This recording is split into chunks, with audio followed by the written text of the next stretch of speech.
Magandang umaga mga bata! Maligayang pagbabalik sa paaralan. Ngayon ay nasa ikatlong araw tayo ng ikalimang linggo ng ating pag-aaral. Handa na ba kayo sa bago nating aralin? Halina, magsimula na tayo. Sino-sino ang napapansin ninyo sa larawan? Ano ang tawag sa kanila? Alam niyo na ba ang ating pag-aaralan? Ang mensahe ngayong araw ay may mga miyembro ang isang pamilya. Narito ang mga bumubuo sa isang pamilya. Sa isang pamilya, merong nanay at tatay. Sa isang pamilya din, ang mga kapatid ni nanay at ni tatay ay tinatawag nating tito at tita.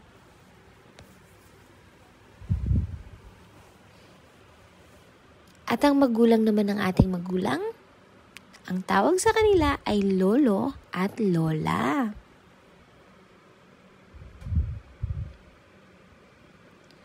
Samantalang ang mga anak ng mga magulang naman ay ate at kuya. At ang pinakabata namang miyembro ng pamilya, sila naman sina bunso. At ang mga anak naman ng kapatid ng inyong mga magulang ay ang inyong mga pinsan.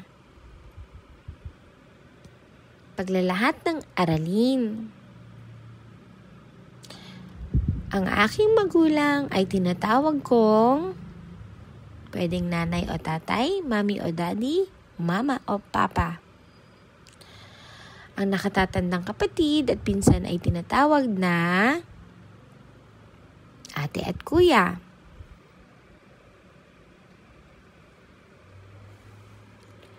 Ang mga magulang ni nanay at ni tatay ay tinatawag na lolo at lola. Ang mga kapatid ng aking mga magulang naman ay tinatawag kong tito o tita. Ang mga anak ng aking tito at tita ay tinatawag kong mga pinsan. Subukan nga natin to mga bata sa inyong red notebook. Iguhit nga kung ilang miyembro ang inyong pamilya. Kulayan mo ito. Oras na para sa gawain. Makati ng mga salita sa ibabang bahagi ng bawat miyembro ng pamilya. Pagkilala sa mga letra. Balikan nga natin mga bata ang mga tunog ng letrang to. Sa tulong ng inyong guro, banggitin muli ang pangalan at tunog ng bawat letrang to. Oras na para bumasa. Makinig mabuti sa inyong mga guro.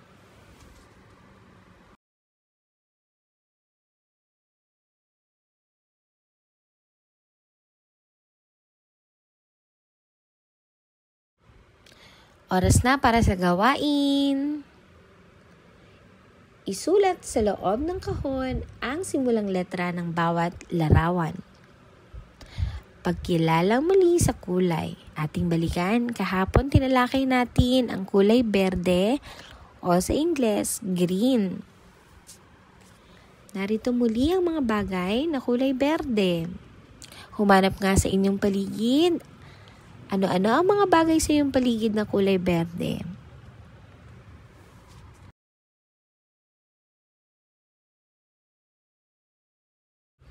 Oras na para sa gawain, mga bata. Kulayan ang mga bagay na kulay berde.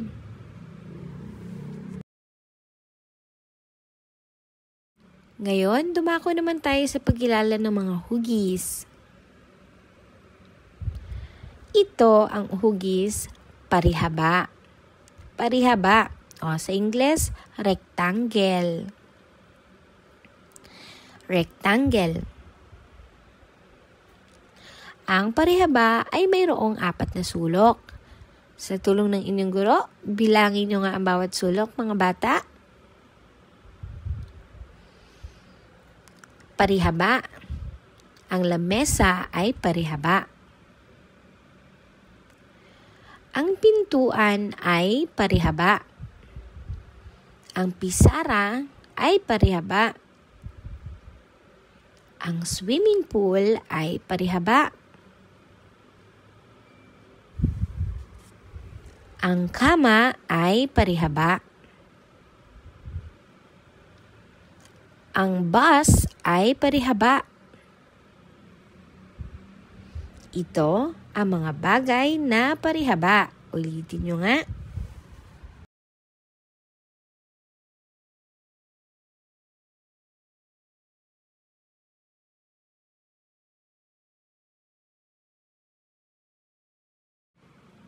Oras na para sa gawain, mga bata.